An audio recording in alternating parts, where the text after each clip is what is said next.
En 2024, un article publié dans la revue Frontiers in Psychology a présenté au monde ce que les chercheurs ont appelé la nouvelle frontière de la santé mentale. L'idée que nous ne contrôlons pas nos émotions en luttant contre elles, mais en les comprenant. L'article est devenu viral. Il a été partagé par des thérapeutes, des influenceurs en développement personnel, des coachs quantiques et même par des profils de mèmes existentiels sur Instagram. Tout le monde a célébré comme si l'humanité avait enfin découvert le secret de l'équilibre émotionnel. Il y avait juste un problème. Cette idée n'était pas nouvelle. Elle n'était même pas de loin nouvelle. Cette idée avait 358 ans. Et l'homme qui l'a écrite pour la première fois est mort pauvre, malade, crachant de la poussière de verre dans une chambre louée à La Haye, sans que personne au monde ne se soucie suffisamment pour enregistrer où exactement il a été enterré. Son nom était Baruch de Spinoza. Et la psychologie moderne lui doit une facture qu'elle n'a jamais l'intention de payer. Je sais que cela semble exagéré. Je sais qu'à cet instant précis, une partie de votre cerveau dit « Voilà encore une vidéo disant que les anciens savaient déjà tout. » Mais ce n'est pas ça. Ce n'est rien de tout cela. Ce que je vais vous montrer dans cette vidéo est si spécifique, si détaillé, si embarrassant évident lorsque vous mettez les textes côte à côte, que la seule question qui restera à la fin n'est pas « Est-ce que Spinoza a influencé la psychologie ?» mais plutôt « Comment se fait-il que personne ne m'ait dit cela avant ?» Parce que nous ne parlons pas d'une ressemblance vague. Nous ne parlons pas de « Ah, Spinoza parlait aussi d'émotions ». Nous parlons de concepts entiers, avec nom, prénom, méthodologie et application clinique, qui sont apparus d'abord mot par mot dans l'œuvre la plus interdite du XVIIe siècle. Nous parlons de régulation émotionnelle, d'esprit incarné, d'affect comme moteur du comportement humain, de connaissance de soi comme chemin thérapeutique. Nous parlons du cœur battant de la psychologie que vous consommez aujourd'hui dans des podcasts, des livres et des séances de thérapie. Et nous parlons du silence assourdissant qui couvre le nom de l'homme qui a pensé tout cela en premier. Mais avant d'ouvrir cette plaie, je dois vous raconter comment elle a commencé. Je dois vous emmener dans un endroit. Et je vous préviens, cet endroit est sombre. Amsterdam, année 1650. Une ville qui se vantait d'être le centre de la tolérance européenne, le refuge des persécutés. Le seul coin du continent où un juif pouvait respirer sans regarder par-dessus son épaule. Du moins, c'est ce qu'il disait. Parce qu'à l'intérieur de la communauté séfarade, à l'intérieur de cette enclave de réfugiés qui avaient fui l'inquisition portugaise et espagnole, il existait une autre inquisition, moins importante, plus silencieuse, mais tout aussi implacable. Une inquisition faite non de bûcher, mais d'exclusion, d'effacement, de mort sociale. Et la cible de cette inquisition était un jeune prodige qui avait commis le seul péché que aucune communauté religieuse ne pardonne. Il a pensé par lui-même. Baruch Spinoza n'était pas un adolescent rebelle, ce n'était pas un provocateur, ce n'était pas quelqu'un qui cherchait l'attention ou le scandale. Il était, selon toutes les descriptions de l'époque, un jeune homme calme, éduqué, brillant, qui lisait l'hébreu, le latin, l'espagnol et le néerlandais avec la même facilité, qui connaissait la Torah comme peu de rabbins de sa génération, et qui avait dans les yeux ce type de curiosité silencieuse qui rend les puissants mal à l'aise, parce que Spinoza ne posait pas les questions que les élèves posent pour impressionner le professeur. Il posait les questions que les professeurs prient pour que personne ne pose. Il demandait « Si Dieu est parfait, pourquoi a-t-il créé un monde imparfait ? Si la Torah est la parole littérale de Dieu, pourquoi se contredit-elle ? Si Adam ne connaissait pas le bien et le mal avant de manger le fruit, comment pourrait-il être puni pour quelque chose qu'il ne savait pas être mal ? Si l'âme est immortelle, pourquoi ressentons-nous de la douleur dans le corps ? Si Dieu est omniprésent, où finit Dieu et où commence le monde ? Des questions simples, des questions d'enfants presque, mais des questions qui, lorsqu'elles sont poussées à leurs dernières conséquences par un esprit comme celui de Spinoza, détruisent des siècles de théologie organisée. Et les leaders de la communauté le savaient. Ils ont ressenti le danger avant même que Spinoza formule ses réponses. D'abord, ils ont essayé de l'acheter. Ils lui ont offert une pension annuelle de 1000 florins, une fortune pour l'époque, en échange de son silence. Qu'il continue à fréquenter la synagogue, qu'il maintienne les apparences, qu'il garde ses idées pour lui-même. Spinoza a refusé, pas avec colère, pas avec un discours enflammé. Il a simplement dit qu'il ne pouvait pas accepter d'argent pour faire semblant de croire à ce que sa raison lui disait être faux. Ensuite, ils ont essayé de l'effrayer. Il y a eu des menaces voilées. Il y a eu des conversations graves avec des intermédiaires. Il y a eu la pression de la famille, des amis, des voisins. Tout ce mécanisme social que les communautés fermées connaissent si bien, le regard de désapprobation, l'invitation qui n'arrive pas, la porte qui se ferme une seconde avant l'habitude. Spinoza n'a pas cédé. Et puis, le 27 juillet 1656, dans la grandiose synagogue portugaise d'Amsterdam, avec des bougies noires allumées et le chauffard sonnant comme un cri de guerre, les leaders de la communauté ont lu le RM, l'excommunication définitive. Les mots étaient d'une violence rituelle, presque insupportable. Maudite au réveil, maudite au sommeil, maudite à l'entrée, maudite à la sortie. Que personne ne s'approche de lui, que personne ne lui adresse la parole, que personne ne lise ses écrits, qu'il soit effacé de la mémoire des vivants. Spinoza avait 23 ans. Et ici commence ce que personne ne vous dit. Parce que la plupart des vidéos et des livres sur Spinoza s'arrêtent à ce point. Ils racontent l'excommunication comme si c'était le climax de l'histoire, comme si ce qui était intéressant était le drame, le rejet, la souffrance du génie incompris. Mais ce qui importe vraiment, ce qui devrait être dans les livres de psychologie de toutes les universités de la planète, est ce qui s'est passé ensuite. Spinoza ne s'est pas effondré. Il n'est pas tombé en dépression. Il ne s'est pas vengé. Il n'a pas écrit de tracts furieux contre la synagogue. Il a fait quelque chose qui, à la lumière de la psychologie moderne, est presque inexplicable dans sa maturité émotionnelle. Il a accepté la douleur, a compris son origine et a transformé cette compréhension en une théorie universelle sur la façon dont les êtres humains peuvent se libérer de la souffrance causée par leurs propres émotions. Il a fait, avec lui-même, exactement ce que les thérapeutes cognitivo-comportementaux facturent $200 de l'heure pour enseigner à leurs patients en 2026, et il a fait mieux. Ce qui est sorti de cette période de solitude radicale, c'est l'éthique, l'œuvre la plus ambitieuse, la plus étrange et la plus révolutionnaire de l'histoire de la philosophie occidentale. Un livre écrit sous forme de théorèmes géométriques, comme si Spinoza démontrait la nature humaine, avec la même précision qu'Euclide démontrait des triangles. Un livre qui commence par parler de Dieu, passe par la nature de l'esprit, plonge dans les profondeurs des émotions humaines et se termine par une théorie de la liberté qui, lue aujourd'hui, semble un manuel avancé de psychothérapie. Et c'est exactement ce que nous allons faire dans cette vidéo. Nous allons ouvrir l'éthique. Nous allons ouvrir les principaux articles, livres et théories de la psychologie contemporaine. Et nous allons mettre les deux côte à côte, sans mystification, sans romantisme bon marché, sans ce ton révérencieux de documentaire européen avec de la musique de violoncelle en fond. Nous allons regarder les faits, les textes, les dates, et nous allons laisser vous tirer vos propres conclusions.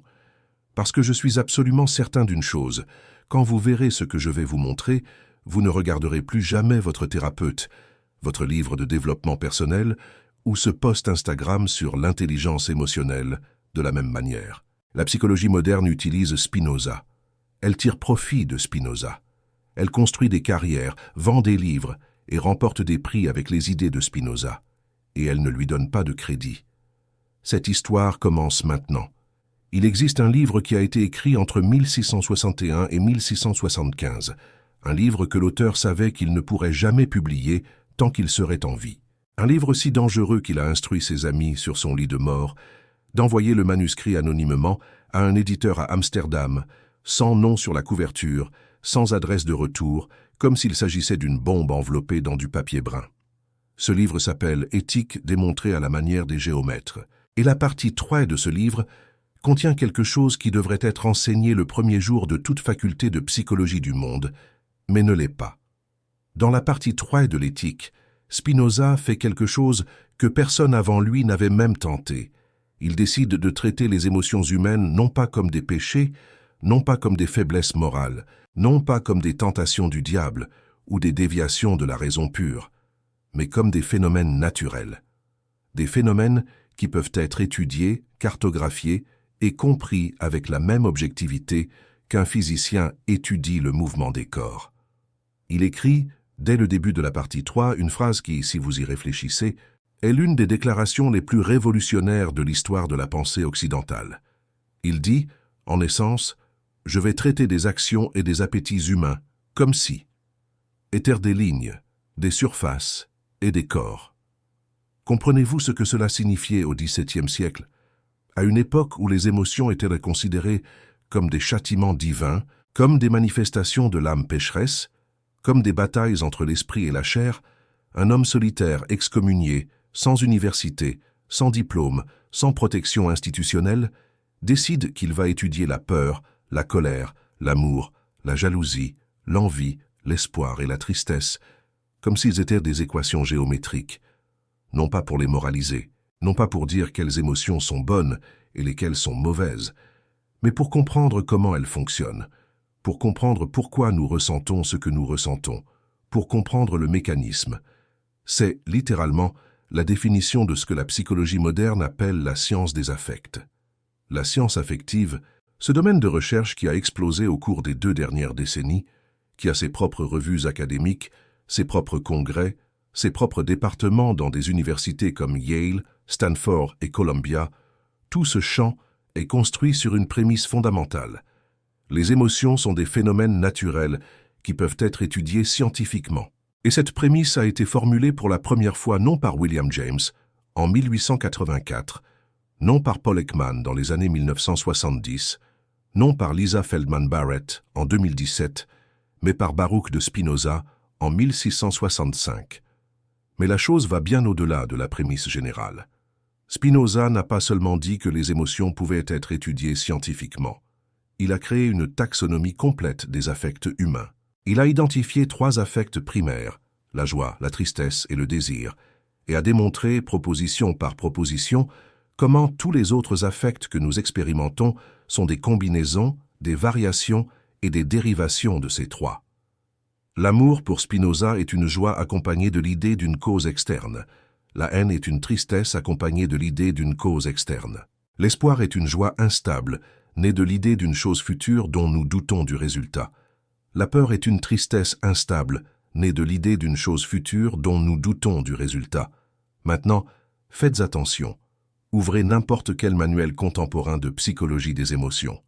Ouvrez le Handbook of Emotions, édité par Lisa Feldman Barrett et Michael Lewis. Ouvrez les travaux de Jaak Panksepp sur la neuroscience affective. Ouvrez les recherches d'Antonio Damasio, le neuroscientifique, qui d'ailleurs a écrit un livre entier intitulé « À la recherche de Spinoza ». Et pourtant, l'Académie continue d'ignorer la connexion. Ce que vous trouverez dans ces textes est une structure terriblement familière. L'idée qu'il existe des émotions de base à partir desquelles les émotions complexes se dérivent. L'idée que les émotions sont toujours liées à des représentations mentales d'objets ou d'événements. L'idée que les émotions ne sont pas opposées à la cognition, mais entrelacées avec elle.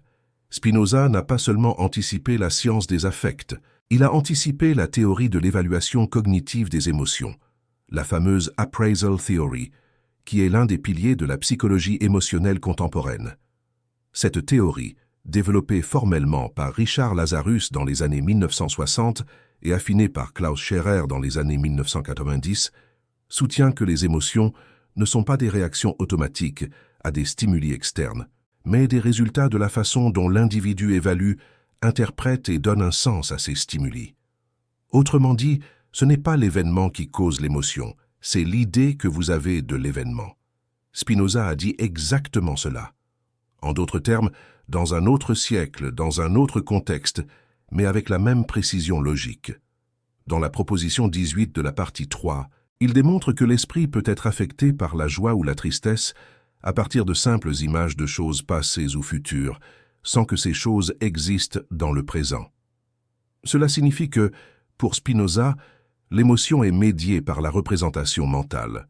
C'est l'idée, le modèle interne que nous faisons du monde, qui génère l'affect, pas le monde en soi. C'est ça, la théorie de l'évaluation. 300 ans avant que Lazarus ne lui donne ce nom. Et ici entre quelque chose qui me dérange profondément. Lorsque vous lisez les travaux académiques sur l'histoire de la théorie de l'évaluation, lorsque vous cherchez les références fondatrices, lorsque vous recherchez qui sont les pères de cette tradition, que trouvez-vous? Vous trouvez Aristote, mentionné en passant.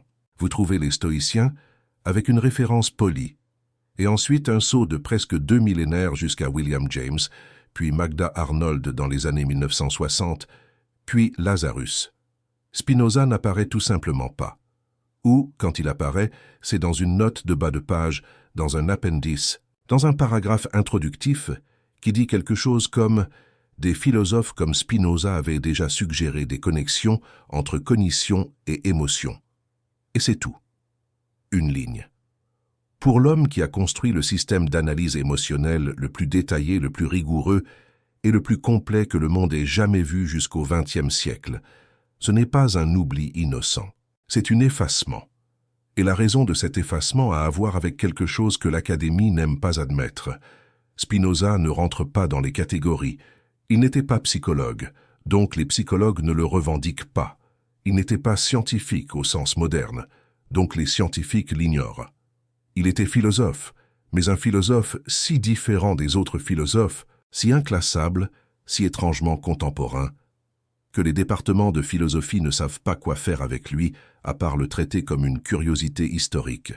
Et ainsi, l'homme qui a littéralement inventé la science des émotions se retrouve piégé dans un limbe académique où tout le monde reconnaît sa génialité en abstract, mais personne n'incorpore ses contributions concrètes. Mais il y a un autre aspect de la théorie des affects de Spinoza qui est encore plus impressionnant comparé à la psychologie actuelle. Spinoza n'a pas seulement classé les émotions, il a décrit les mécanismes de contagion émotionnelle. Dans la proposition 27 de la partie 3, il affirme que simplement en imaginant qu'une chose semblable à nous est affectée par un certain affect, nous sommes également affectés par un affect similaire. Lisez cela à nouveau, simplement en imaginant, pas en voyant, pas en témoignant, mais en imaginant.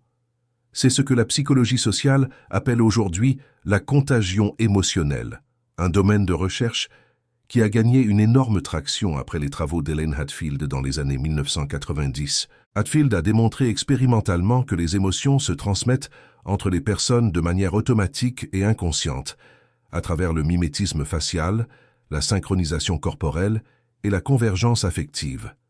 Son travail est cité des milliers de fois. Il est considéré comme fondamental. Spinoza a décrit le même phénomène avec une plus grande profondeur philosophique 330 ans plus tôt. Et il n'a pas seulement décrit la contagion émotionnelle comme phénomène, il a expliqué pourquoi cela se produit. Pour Spinoza, l'imitation des affects est une conséquence directe de notre nature en tant qu'êtres qui forment des images d'autres êtres semblables à nous. Nous nous projetons dans l'autre parce que nous reconnaissons dans l'autre quelque chose de nous-mêmes. Et cette reconnaissance génère de l'affect, génère de l'empathie, génère de la compassion, génère aussi de l'envie, de la rivalité et de la haine. En d'autres termes, Spinoza a construit une théorie unifiée de la contagion émotionnelle, de l'empathie et des émotions sociales qui intègrent cognition, imagination et affect dans un seul système cohérent. Quelque chose que la psychologie contemporaine essaie encore de faire, avec des modèles fragmentés et des approches disciplinaires séparées qui ne communiquent souvent pas entre elles, et personne ne lui donne le crédit. Si je vous demande maintenant où se trouve votre esprit, vous allez probablement pointer vers votre tête. C'est instinctif, c'est automatique. L'esprit est dans le cerveau, n'est-ce pas? C'est là-dedans, dans cette masse grise d'1 kg 300 grammes, que se produit la pensée, la conscience, l'expérience d'être vous. N'est-ce pas? Faux, ou du moins radicalement incomplet. Et celui qui a eu le courage de le dire en premier n'était pas un neuroscientifique en blouse blanche dans un laboratoire d'IRM. C'était un polisseur de lentilles du XVIIe siècle qui n'a jamais vu un cerveau ouvert de sa vie. Pour comprendre ce que Spinoza a fait, vous devez comprendre contre qui il se battait. Et l'adversaire était gigantesque. René Descartes, le philosophe le plus influent d'Europe, l'homme qui avait divisé l'être humain en deux substances complètement séparées, l'esprit, chose pensante, et le corps, chose étendue. Pour Descartes, le corps était une machine, un automate biologique gouverné par des lois mécaniques, tandis que l'esprit était quelque chose de radicalement différent, une substance immatérielle, spirituelle, qui se connectait au corps par un point mystérieux dans le cerveau, la glande pinéale. Cette division, le fameux dualisme cartésien, est l'une des idées les plus influentes et les plus destructrices de l'histoire de la pensée occidentale. Elle ne s'est pas confinée à la philosophie. Elle a infiltré la médecine, qui, pendant des siècles, a traité le corps comme une machine et ignoré l'influence des émotions sur la santé. Elle a infiltré la psychologie, qui, pendant des décennies, a tenté d'étudier l'esprit comme s'il existait dans un vide, séparé du corps qui le soutient. Elle a infiltré la culture populaire, où encore aujourd'hui les gens parlent de l'esprit sur la matière, comme si l'esprit était une chose et la matière une autre, comme si vous pouviez penser votre chemin hors d'une maladie, comme si la volonté était un muscle spirituel déconnecté de la chair. Spinoza a regardé tout cela et a dit « non ». Il a dit non avec la même tranquillité dévastatrice avec laquelle il disait tout.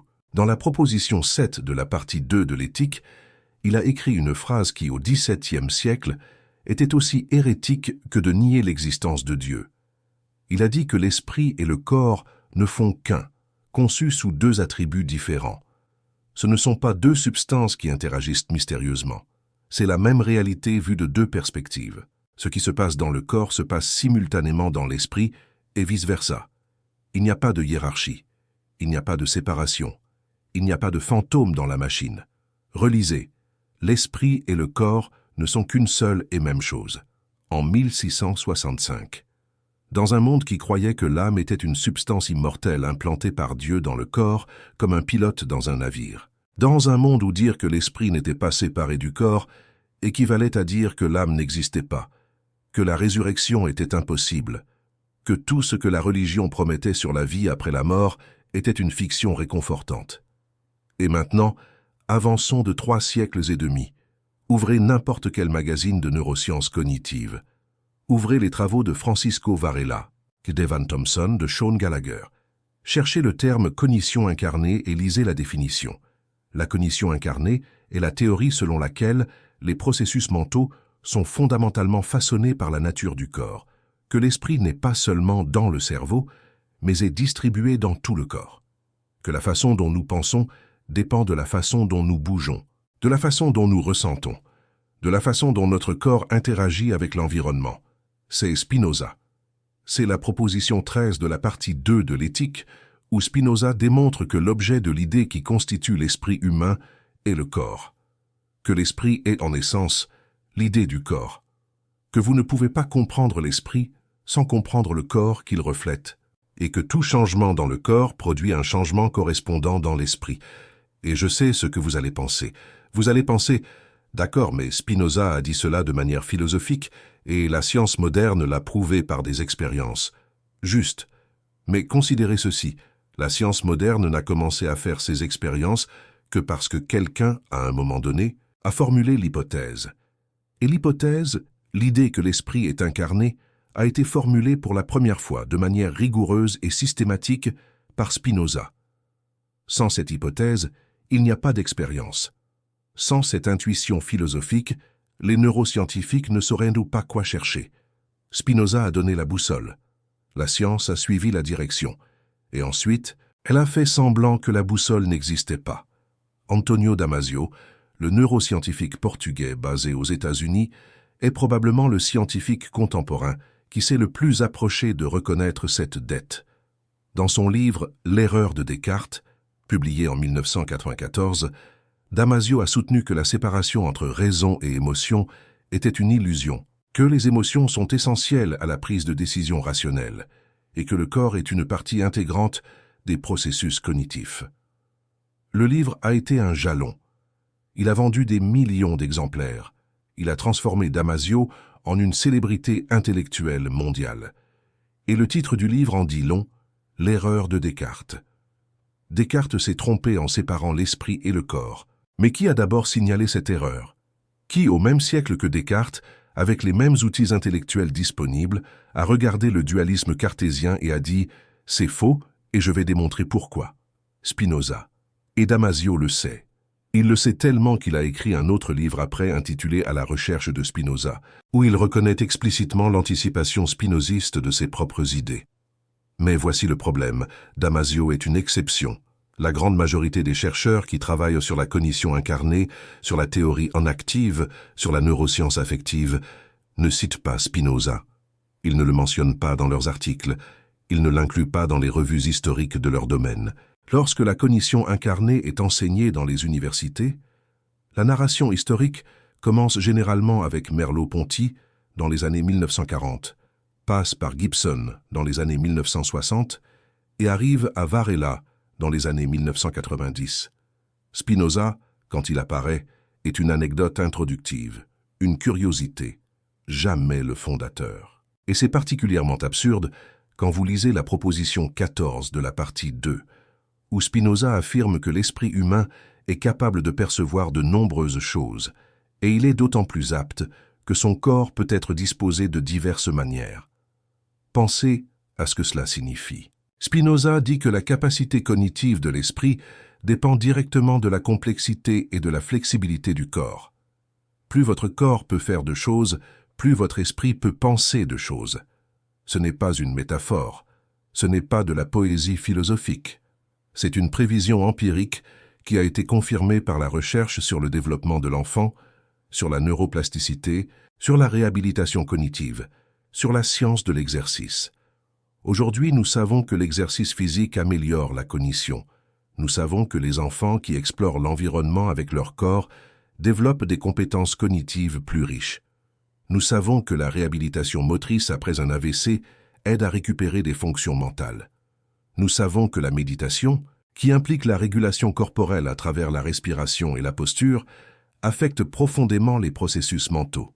Tout cela confirme ce que Spinoza a affirmé. L'esprit est aussi puissant que le corps qui l'exprime. Mais il y a quelque chose que je dois vous dire maintenant, avant que nous continuions. Quelque chose qui va au-delà de la philosophie et de la psychologie. Quelque chose sur vous, sur le fait que vous êtes ici en train de regarder cela en ce moment même. Spinoza croyait que la véritable connaissance ne peut naître que de la recherche active, que personne ne trébuche sur la vérité par accident, qu'il faut vouloir savoir même quand savoir fait mal, même quand savoir défie tout ce en quoi vous croyez. Et si vous êtes arrivé jusqu'ici dans cette vidéo, si vous n'avez pas sauté, pas quitté, pas été regarder autre chose, c'est parce que quelque chose en vous reconnaît cela. Quelque chose en vous sait que les réponses faciles n'ont jamais été suffisantes. Alors je vous demande, que cache encore la psychologie moderne? Qu'est-ce qui a été emprunté et jamais restitué? Que pensez-vous que Spinoza dirait s'il pouvait voir les livres de développement personnel de 2026, les conférences TED sur la pleine conscience, les cours d'intelligence émotionnelle à 1000 réels modules? Écrivez-le dans les commentaires. Sérieusement. Je veux savoir ce que vous en pensez, parce que cette vidéo n'est pas un monologue. C'est une conversation entre des personnes qui refusent d'accepter l'histoire officielle sans questionner. Et si ce type de conversation a du sens pour vous, abonnez-vous à la chaîne. Pas parce que j'ai besoin de chiffres, mais parce que ce qui vient dans les prochains blocs est le genre de choses qui n'apparaîtra pas dans votre fil d'actualité par hasard. C'est le genre de choses que l'algorithme ne livre pas gratuitement. C'est le genre de choses qui ne vous parviendra que si vous décidez que vous voulez les recevoir. Alors décidez maintenant. Appuyez sur le bouton et continuons ensemble, parce qu'il y a encore beaucoup de dettes à régler. Avez-vous déjà été en séance de thérapie? Ou, si vous n'y êtes pas allé, avez-vous déjà lu sur la thérapie cognitivo-comportementale? Sur ce processus où le thérapeute vous aide à identifier une pensée dysfonctionnelle, « Personne ne m'aime, je suis un échec. Si je fais une erreur, ce sera un désastre. » Et ensuite, vous guide pour examiner cette pensée, questionner ses bases, évaluer les preuves pour et contre, et la remplacer par une perspective plus équilibrée. Ce processus a un nom technique en psychologie, restructuration cognitive. C'est la colonne vertébrale de la TCC, la thérapie cognitivo-comportementale, développée par Aaron Beck dans les années 1960 et 1970. C'est probablement la technique thérapeutique la plus utilisée au monde. Elle est enseignée dans toutes les facultés de psychologie. Elle est recommandée par des directives cliniques dans des dizaines de pays. Elle est efficace. Elle est prouvée. Elle est belle dans sa simplicité. Et elle a été inventée par Spinoza. Je sais que c'est une affirmation forte. Alors passons au texte. Dans la partie sainte de l'éthique, qui a le titre dévastateurement ambitieux de « Sur la puissance de l'intellect » ou « Sur la liberté humaine », Spinoza présente sa méthode pour gérer les émotions destructrices. Et la méthode est celle-ci, exposé dans la proposition 3. Un affect qui est une passion cesse d'être une passion à partir du moment où nous en formons une idée claire et distincte. Laissez-moi traduire cela en langage courant. Lorsque vous ressentez une émotion négative et que cette émotion vous domine comme une force externe, comme quelque chose qui vous arrive sans que vous puissiez le contrôler, cette émotion est ce que Spinoza appelle « passion ». Vous êtes passif face à elle. Elle agit sur vous. Mais au moment où vous vous arrêtez, examinez cette émotion, comprenez sa cause, comprenez pourquoi elle est apparue et comment elle fonctionne, elle se transforme. Elle cesse d'être une passion et devient une action. Vous n'êtes plus dominé par elle et devenez l'agent qui la comprend. L'émotion ne disparaît pas nécessairement, mais votre relation avec elle change radicalement. Vous n'êtes plus la victime. Vous êtes l'observateur qui comprend. Maintenant, dites-moi, en quoi cela diffère-t-il de la restructuration cognitive de Beck? En quoi cela diffère-t-il du principe fondamental de la TCC, selon lequel la compréhension rationnelle d'une émotion diminue son pouvoir destructeur? La réponse honnête est en presque rien. La structure logique est identique. La prémisse est la même. La souffrance émotionnelle viennent non de l'émotion en soi, mais de notre relation confuse et passive avec elle. Et la solution est la même. Transformer cette relation à travers la compréhension active, l'analyse rationnelle, la formation d'une idée claire sur ce que nous ressentons et pourquoi. Mais Spinoza va plus loin que Beck. Beaucoup plus loin. Parce que Spinoza ne dit pas seulement que comprendre une émotion diminue son pouvoir. Il dit que comprendre une émotion est, en soi, un affect positif. Dans la proposition 4 de la partie 5, il explique qu'il n'existe aucun affect dont nous ne puissions former un concept clair. En d'autres termes, toute émotion est compréhensible. Aucune émotion n'est irrationnelle au sens d'être au-delà de la raison. Même la panique la plus aveugle, même la colère la plus destructrice, même la jalousie la plus irrationnelle ont une logique interne qui peut être déchiffrée. Et l'acte de déchiffrer cette logique génère de la joie, car il augmente notre puissance d'agir, notre capacité d'exister de manière plus pleine. C'est extraordinaire. Spinoza dit que le processus thérapeutique de comprendre ses propres émotions n'est pas seulement utile, il est intrinsèquement agréable. Que la connaissance de soi émotionnelle n'est pas un devoir, une discipline, une obligation pénible que nous faisons parce que le thérapeute l'a ordonné. C'est un acte qui, par sa propre nature, génère du bien-être. Que l'esprit, lorsqu'il se comprend lui-même, éprouve une forme de joie qui est différente de tout autre. Comparez cela avec ce que la psychologie positive de Martin Seligman propose comme l'un des piliers du bien-être humain. L'engagement, l'état de flow, l'expérience d'être pleinement absorbé dans une activité qui défie et élargit nos capacités. La joie de la connaissance de soi chez Spinoza a une profonde ressemblance structurelle avec le concept de flow de Mihaly Csikszentmihalyi. Dans les deux cas, le plaisir vient de l'exercice actif de nos capacités mentales les plus élevées. Dans les deux cas, il ne s'agit pas d'un bonheur passif, de consommation ou de confort, mais d'un bonheur actif, d'engagement et de compréhension. Mais il y a une autre dimension de la méthode thérapeutique de Spinoza qui anticipe quelque chose d'encore plus spécifique dans la psychologie contemporaine, la technique du distanciation psychologique. Dans la proposition 6 de la partie 5, Spinoza affirme que, dans la mesure où l'esprit comprend toutes les choses comme nécessaires, il a plus de puissance sur les affects. En d'autres termes, lorsque vous comprenez que ce que vous ressentez est le résultat de causes naturelles, lorsque vous voyez votre émotion non pas comme quelque chose de mystérieux et d'arbitraire, mais comme un effet nécessaire de circonstances spécifiques, le pouvoir de cette émotion sur vous diminue. C'est exactement ce que la psychologie contemporaine appelle le reappraisal, réévaluation cognitive, et le decentering, décentrage.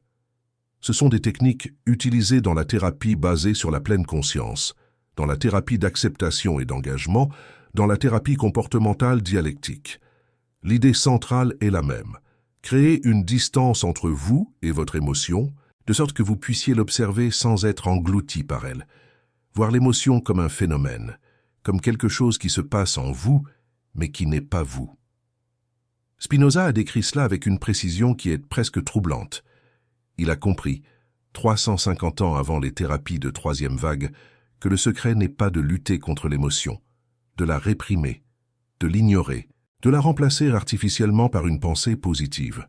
Le secret est de la comprendre, c'est la voir comme partie du flux causal de la nature. C'est comprendre que vous ressentez de la colère parce que X est arrivé, et X est arrivé parce que X arme, et Y parce que Z, et que toute cette chaîne est intelligible, est naturelle, est humaine. Et dans cette compréhension, la colère ne disparaît pas magiquement, mais elle perd le pouvoir de vous détruire. Elle devient quelque chose que vous avez, non quelque chose que vous êtes. L'ironie suprême est que la TCC, qui doit tant à Spinoza, le mentionne rarement. Aaron Beck, dans ses textes fondateurs, cite les stoïciens comme des précurseurs philosophiques de son approche. Il cite Épictète, il cite Marc Aurèle. Et les stoïciens méritent le crédit, sans aucun doute. Mais Spinoza a dépassé les stoïciens de manière cruciale. Les stoïciens proposaient le contrôle des passions par la raison, souvent par la suppression ou l'indifférence. Spinoza proposait la transformation des passions par la compréhension, sans suppression, sans négation, sans cette rigidité émotionnelle que les stoïciens impliquaient parfois. Pour Spinoza, une émotion comprise n'est pas une émotion éliminée. C'est une émotion qui a changé de nature. C'est une passion qui est devenue action. Cette distinction est fondamentale, et c'est exactement la distinction que les thérapies de troisième vague, ACT, DBT, thérapie basée sur la pleine conscience, essaient d'articuler aujourd'hui, souvent en opposition à la TCC classique de Beck. La TCC classique tend à souligner le remplacement des pensées dysfonctionnelles par des pensées plus réalistes. Les thérapies de troisième vague soulignent l'acceptation, l'observation sans jugement, le changement de la relation avec la pensée plutôt que le changement de la pensée elle-même. Et c'est exactement ce que Spinoza a décrit. Ne changez pas l'émotion, changez votre relation avec l'émotion à travers la compréhension. Spinoza, en essence, a inventé la TCC et l'a dépassée en même temps. Il a anticipé à la fois Beck et les critiques de Beck, tant la première vague de la thérapie cognitive que la troisième vague de la thérapie basée sur la pleine conscience. Et il a fait cela dans un système unique, cohérent, intégré, sans les fragmentations disciplinaires qui marquent la psychologie contemporaine. Et encore une fois, personne ne lui donne le crédit. Il existe un concept dans l'œuvre de Spinoza qui est, possiblement, l'idée la plus volée de l'histoire de la psychologie. Une idée si puissante, si précise, si universellement applicable, qu'elle réapparaît dans au moins 5 traditions différentes de la psychologie contemporaine, chacune avec un nom différent, chacune faisant semblant de venir d'inventer la roue. Le concept s'appelle conatus. Spinoza définit le conatus dans la proposition 6 de la partie 3 de l'éthique. Chaque chose, tant qu'elle est en elle-même, s'efforce de persévérer dans son être.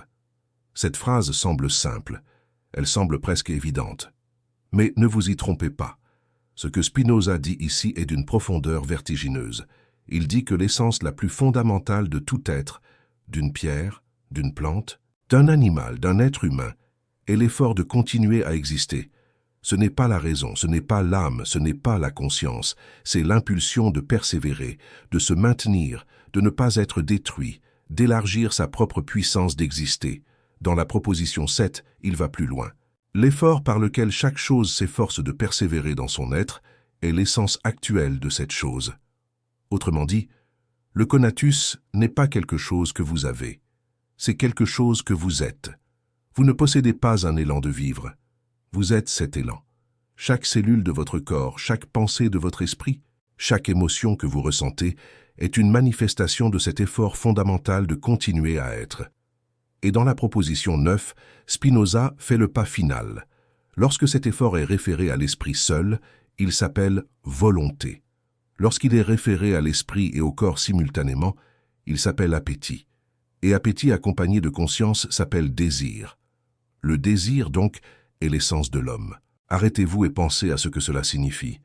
Spinoza dit que l'être humain est, à sa racine la plus profonde, désir. Pas raison, comme le disait Aristote. Pas péché, comme le disait l'Église. Pas un vide existentiel attendant d'être comblé, comme le dirait l'existentialisme des siècles plus tard. Mais désir, impulsion, force vitale, puissance d'agir, et tout ce que nous ressentons. joie, tristesse, amour, haine, peur, espoir, sont des variations de cette impulsion fondamentale. La joie est l'augmentation de la puissance d'agir. La tristesse est la diminution. Toute la vie émotionnelle humaine est un flux continu d'augmentation et de diminution de notre capacité d'exister et d'agir dans le monde. Maintenant, passons à la psychologie moderne et procédons par étapes, car le conatus de Spinoza a été découpé, renommé et revendu par au moins 5 traditions différentes. Première étape, la psychanalyse. Freud, au début du XXe siècle, a proposé le concept de pulsion, Trieb en allemand, comme la force motrice fondamentale de la psyché humaine.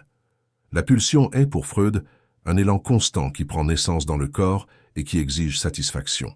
C'est l'énergie qui fait fonctionner l'appareil psychique. C'est le moteur du comportement. Freud a initialement divisé les pulsions en pulsions de vie et pulsions de mort, mais l'idée centrale demeure: l'être humain est mu par des forces internes qui cherchent la satisfaction, la décharge, le maintien d'un équilibre vital. La ressemblance avec le conatus est indéniable. Freud a-t-il lu Spinoza? Probablement oui. Il existe des preuves que Freud connaissait l'éthique, bien qu'il ne la cite que rarement directement. Dans une lettre à son ami Lothar Bickel, Freud a écrit qu'il reconnaissait sa dépendance aux enseignements de Spinoza. Mais dans les textes publiés, dans les œuvres qui ont formé des générations de psychanalystes, la référence à Spinoza est minimale. Freud a préféré créer son propre vocabulaire, son propre système, sa propre mythologie intellectuelle, et le conatus a été rebaptisé pulsion sans que la généalogie soit explicitée. Deuxième étape, la théorie de l'autodétermination. Edward Deci et Richard Ryan, dans les années 1980, ont proposé que les êtres humains ont 3 besoins psychologiques fondamentaux: autonomie, compétence et lien. Lorsque ces besoins sont satisfaits, la personne éprouve du bien-être et une motivation intrinsèque. Lorsqu'ils sont frustrés, la personne ressent du mal-être et de la démotivation. Regardez la structure de cette théorie. Ce que Deci et Ryan décrivent, au fond, est la même chose que Spinoza a décrite avec le conatus. L'être humain a une tendance fondamentale à étendre sa puissance d'agir, et la joie surgit lorsque cette tendance est réalisée, tandis que la tristesse surgit lorsqu'elle est bloquée. L'autonomie de Deci et Ryan est la liberté d'agir selon sa propre nature, qui est exactement ce que Spinoza appelle la liberté. La compétence est l'augmentation de la puissance d'agir. Le lien est ce que Spinoza décrit dans la proposition 35 de la partie 4. Dans la mesure où les hommes vivent sous la conduite de la raison, ils s'accordent nécessairement en nature. La théorie de l'autodétermination est, à bien des égards, une traduction empirique du conatus spinoziste dans le langage de la psychologie sociale. Mais vous pouvez chercher dans les articles originaux de Deci et Ryan, vous pouvez chercher dans les revues de littérature, vous pouvez chercher dans les manuels, et Spinoza n'est pas là. Troisième arrêt, la psychologie positive. Martin Seligman, à partir de 1998, a proposé un changement de paradigme dans la psychologie. Au lieu de se concentrer uniquement sur les maladies mentales, la psychologie devrait également étudier ce qui fait que les gens s'épanouissent. Il a identifié 5 piliers du bien-être humain dans son modèle PERMA: émotions positives, engagement, relations, sens et accomplissement. Mais qu'est-ce que s'épanouir sinon la réalisation complète du conatus? Qu'est-ce que les émotions positives, sinon ce que Spinoza appelle la joie, l'augmentation de la puissance d'agir? Qu'est-ce que l'engagement, sinon l'exercice actif des capacités qui constituent l'essence de chaque individu? Le modèle PERMA est, dans son architecture conceptuelle, une reconfiguration du conatus spinoziste pour le vocabulaire de la psychologie empirique du XXIe siècle. Quatrième arrêt, la neuroscience affective. Jacques Panksepp, le neuroscientifique qui a passé sa vie à cartographier les circuits émotionnels du cerveau des mammifères, a identifié 7 systèmes émotionnels fondamentaux, le plus fondamental d'entre eux étant le système seeking, le système de recherche, d'exploration, d'impulsion vers le monde. Panksepp a soutenu que le seeking n'est pas une émotion comme les autres. C'est l'émotion qui précède toutes les autres. C'est le moteur qui met l'animal en mouvement. C'est l'énergie vitale qui pousse un rat à explorer un labyrinthe, un oiseau à chercher de la nourriture, un être humain à poursuivre un rêve. Le seeking de Panksepp est le conatus d'Espinoza cartographié dans des circuits dopaminergiques. C'est l'effort de persévérer dans l'être traduit en activation du système mésolimbique. Et Panksepp, qui était un scientifique plus honnête que la plupart, a reconnu cette connexion dans certains de ses textes. Mais la plupart des neuroscientifiques qui utilisent le cadre de Panksepp ne savent même pas qui était Espinoza. 5e arrêt. La psychologie du développement. Le concept de résilience, la capacité à se remettre d'adversité, à maintenir l'intégrité psychologique face à des situations destructrices, est l'un des thèmes les plus étudiés de la psychologie contemporaine. Et qu'est-ce que la résilience, sinon le conatus en action? La tendance fondamentale de chaque être à persévérer dans son existence, même lorsque les circonstances conspirent pour le détruire. Espinoza aurait dit que la résilience n'est pas une qualité spéciale que certaines personnes ont et d'autres non. C'est la manifestation de l'essence de tout être humain, l'effort de continuer à exister. Certaines personnes, en raison de circonstances internes et externes, parviennent à réaliser cet effort de manière plus efficace. Mais l'impulsion est en chacun. Parce que le conatus n'est pas un trait de personnalité, c'est la définition de ce que signifie être vivant. 5 traditions psychologiques différentes, 5 concepts différents, 5 vocabulaires différents, et une seule origine que personne ne cite. Un juif excommunié qui a écrit, seul, la théorie la plus complète de la motivation humaine que le monde ait jamais vue, et qui est mort avant de savoir que son livre serait publié. Il y a une scène qui se répète des millions de fois par jour dans des cabinets de psychologie à travers le monde. Le patient arrive, s'assoit sur le canapé ou sur la chaise et commence à décrire quelque chose qui le tourmente. Cela peut être de l'anxiété, cela peut être de la dépression, cela peut être un conflit au travail, cela peut être une relation qui s'est effondrée. Et le thérapeute, formé dans la tradition cognitive, pose une question apparemment simple. Mais que pensez-vous exactement lorsque vous ressentez cela? Cette question change tout, parce qu'elle déplace le focus du sentiment vers la pensée qui génère le sentiment. Elle invite le patient à examiner non pas l'émotion elle-même, mais la croyance, l'interprétation, la narration mentale qui se cache derrière l'émotion. Et lorsque le patient commence à examiner cette narration, il découvre souvent qu'elle est déformée, exagérée, basée sur des généralisations hâtives, des catastrophisations, des pensées de type tout ou rien. Cette technique est le cœur de la TCC.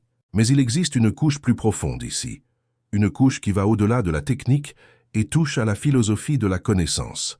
Et c'est dans cette couche qu'Espinoza devient non seulement un précurseur de la TCC, mais l'architecte invisible de toute sa structure épistémologique.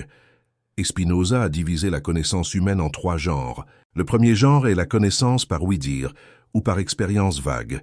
C'est la connaissance que vous acquérez passivement, à travers des rumeurs, des opinions d'autrui, des impressions superficielles, des généralisations non examinées. C'est le type de connaissance qui domine la vie quotidienne de la plupart des gens. Vous savez qu'un tel est une mauvaise personne parce que quelqu'un vous l'a dit. Vous savez que vous allez échouer parce que vous avez échoué une fois dans le passé et que vous avez généralisé.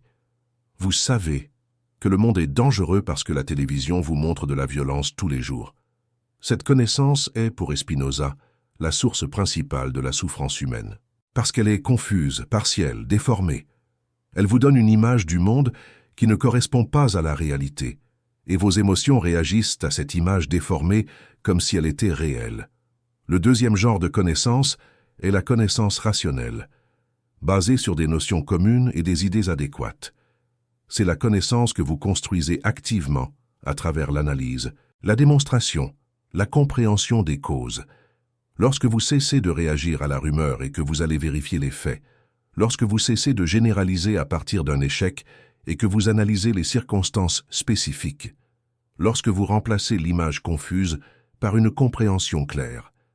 C'est le deuxième genre, et c'est, pour Espinoza, le chemin vers la liberté émotionnelle. Maintenant, faites très attention, car voici la clé de tout.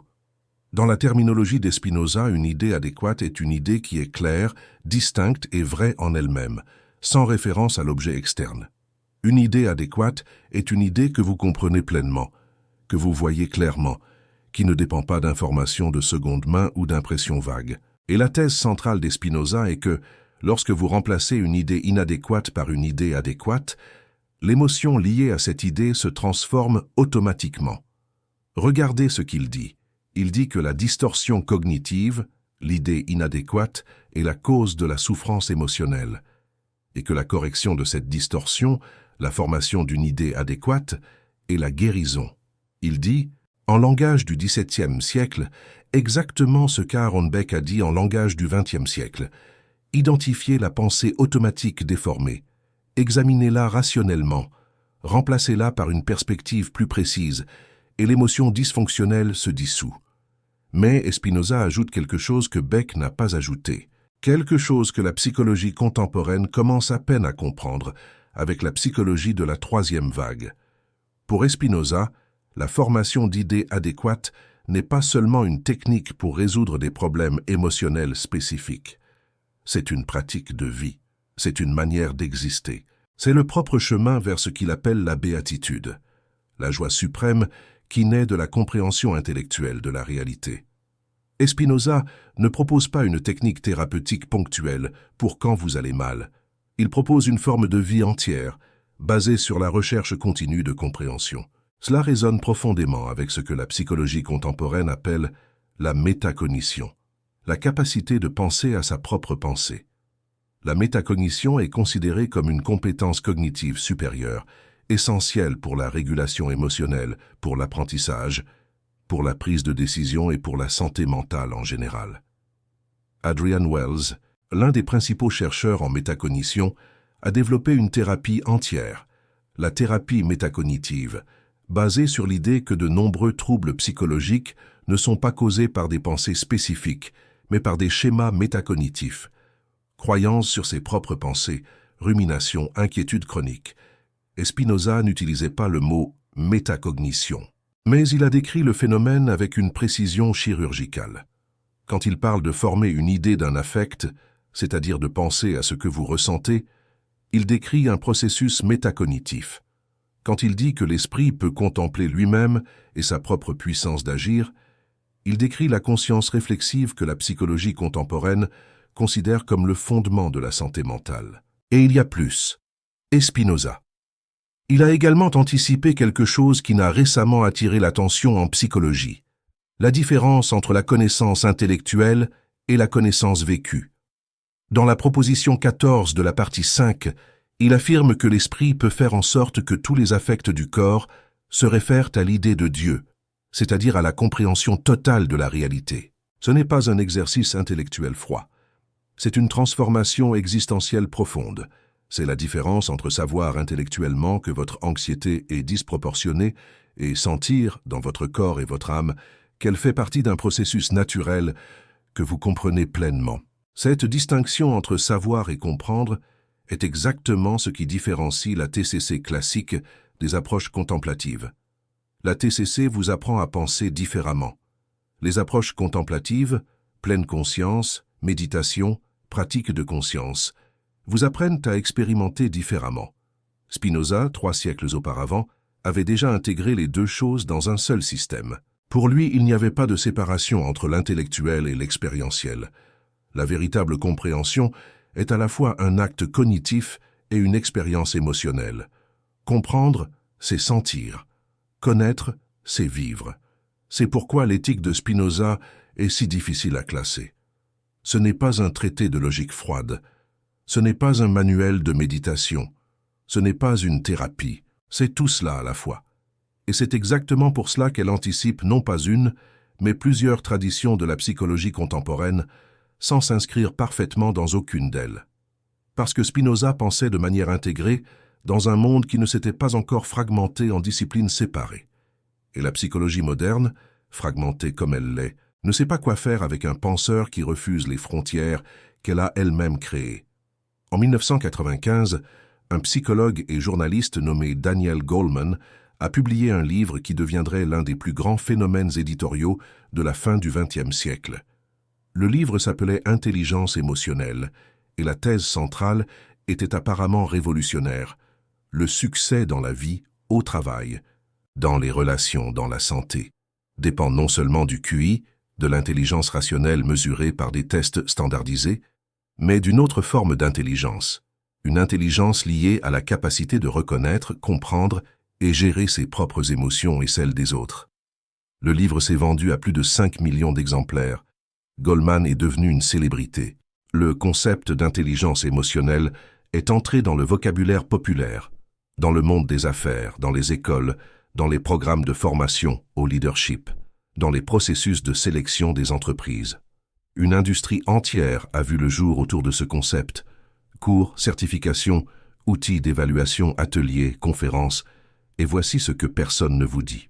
Le concept d'intelligence émotionnelle, tel que Goleman l'a popularisé, est une version simplifiée, commercialisée et intellectuellement appauvrie de ce que Spinoza avait déjà décrit avec infiniment plus de rigueur et de profondeur dans les parties 3, 4 et 7 de l'éthique.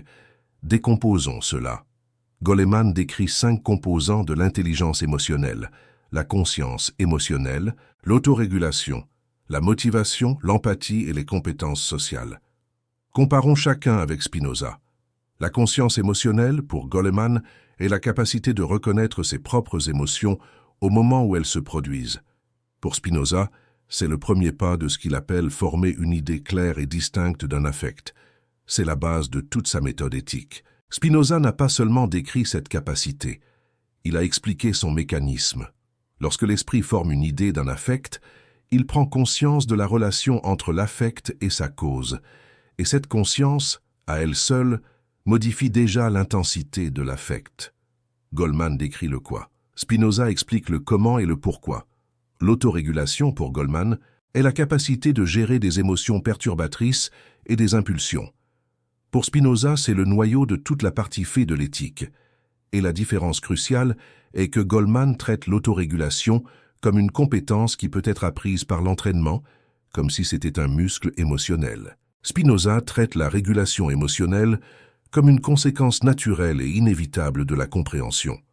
Vous ne vous entraînez pas à la régulation émotionnelle comme vous entraînez un biceps, vous l'atteignez par la compréhension. La différence peut sembler subtile, mais elle est abyssale. Goleman propose une technique, Spinoza propose une sagesse. La motivation, pour Goleman, est la capacité de se déplacer vers des objectifs avec énergie et persistance. Pour Spinoza, c'est le conatus, l'effort fondamental de persévérer dans l'être. Et ici, Spinoza est radicalement plus profond, car il ne traite pas la motivation comme une compétence que vous possédez ou développez. Il la traite comme votre propre essence. Vous n'avez pas de motivation. Vous êtes motivation. Chaque fibre de votre être est un effort pour continuer à exister et pour étendre votre puissance d'agir. Ce que Goleman appelle un manque de motivation, Spinoza l'appellerait une obstruction du conatus par des passions confuses.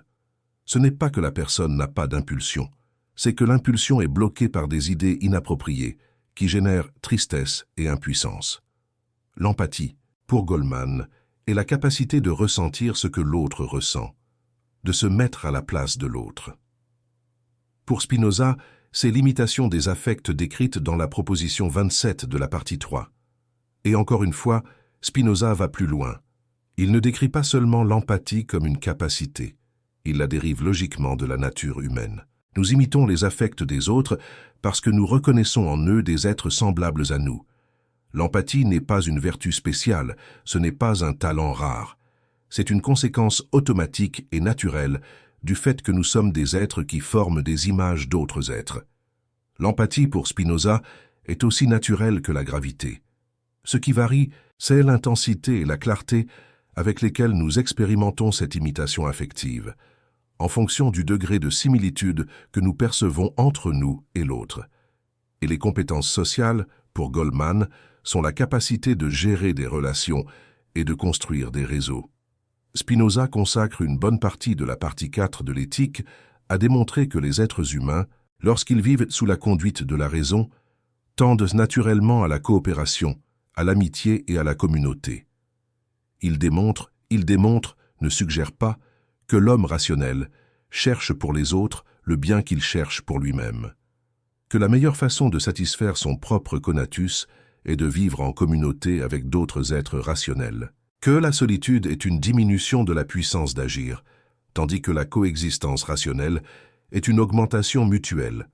Ce que Goleman a fait en essence, c'est de prendre les 5 dimensions du système éthique de Spinoza, conscience des affects, transformation des affects par la raison, conatus comme moteur de l'action, imitation des affects et vie rationnelle en communauté, et de les reconditionner avec un vocabulaire plus accessible, plus commercialisable, plus compatible avec le monde des affaires des années 1990. Il a retiré la profondeur philosophique. Il a retiré le rigorisme démonstratif. Il a retiré la radicalité métaphysique. Et il a transformé un chef-d'œuvre de la pensée humaine en un manuel de développement personnel pour les cadres. Et regardez, je ne dis pas que Goleman a plagié Spinoza consciemment. Probablement pas. Goleman s'est principalement basé sur les travaux académiques de Peter Salovey et John Mayer, qui ont publié en 1990 le premier article académique utilisant le terme « intelligence émotionnelle ». Salovey et Mayer, à leur tour, se sont basés sur Howard Gardner et sa théorie des intelligences multiples. Et Gardner s'est basé sur, une longue tradition de pensée sur les relations entre cognition et émotion qui passe par William James, les pragmatistes, les cognitivistes, et qui, si vous suivez le fil jusqu'au début, vous ramène inévitablement à Spinoza. Mais le fil a été coupé. La chaîne de citation a été interrompue. Chaque génération a cité la génération précédente et aucune n'a regardé en arrière suffisamment pour voir l'homme qui a tout commencé. C'est comme un jeu de téléphone intellectuel où le message original a été déformé à chaque transmission jusqu'à devenir méconnaissable, et personne ne s'est donné la peine de revenir à la source. Et ici entre en jeu une question plus inconfortable. Si Spinoza avait déjà construit une théorie des émotions si complète, si intégrée, si rigoureuse, pourquoi la psychologie a-t-elle eu besoin de 300 ans pour redécouvrir ce qu'il avait déjà dit? La réponse, malheureusement, a moins à voir avec la science et plus avec le pouvoir, la politique et les préjugés. Spinoza a été effacé parce qu'il était gênant. Sa philosophie dissolvait la séparation entre Dieu et la nature, ce qui le rendait inacceptable pour toute tradition religieuse. Son éthique ne dépendait pas de commandements divins, ce qui le rendait dangereux pour toute structure de pouvoir basée sur l'autorité transcendante. Sa théorie des émotions traitait les affects comme des phénomènes naturels, non comme des péchés ou des vertus, ce qui le rendait incompatible avec la morale chrétienne qui dominait la culture européenne. Et lorsque la psychologie est née en tant que discipline académique à la fin du XIXe siècle, elle est née au sein d'universités qui étaient encore, en grande partie, des institutions culturellement chrétiennes. Les fondateurs de la psychologie, Wundt, James, Titchener, ont été élevés dans une tradition intellectuelle qui avait marginalisé Spinoza pendant des siècles. Lorsqu'ils ont cherché des précurseurs philosophiques pour la nouvelle science de l'esprit, ils se sont tournés vers les empiristes britanniques, les associationnistes, les kantiens. Ils ne se sont pas tournés vers Spinoza, parce que Spinoza était encore, dans la culture européenne de la fin du XIXe siècle, un nom maudit, un athée, un destructeur de fondements, quelqu'un dont la philosophie, si elle était prise au sérieux, menaçait non seulement la religion, mais toute la structure morale que la civilisation occidentale avait construite sur des bases religieuses. La psychologie était née aveugle à Spinoza parce que le monde qui a créé la psychologie était un monde qui avait encore peur de lui. Au sommet de l'éthique, à son point le plus élevé, Spinoza place un concept qui est peut-être le plus incompris, le plus cité hors contexte, et le plus profondément révolutionnaire de toute son œuvre.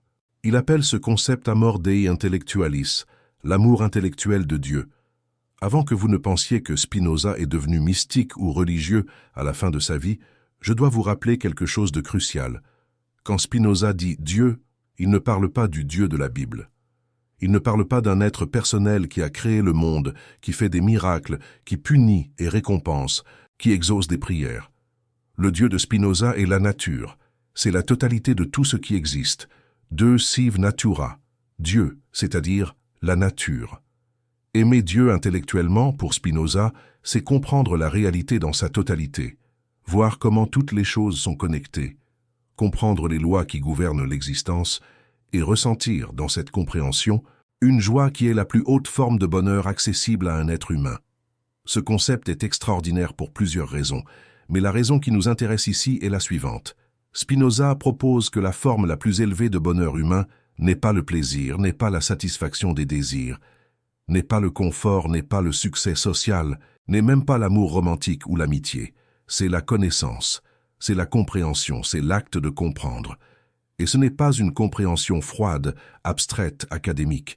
C'est une compréhension qui est en même temps une expérience émotionnelle des plus intenses qu'un être humain puisse avoir. Une compréhension qui génère ce que Spinoza appelle la béatitude, un état de joie stable, profonde, inaltérable par les circonstances extérieures, parce qu'il ne dépend de rien d'extérieur.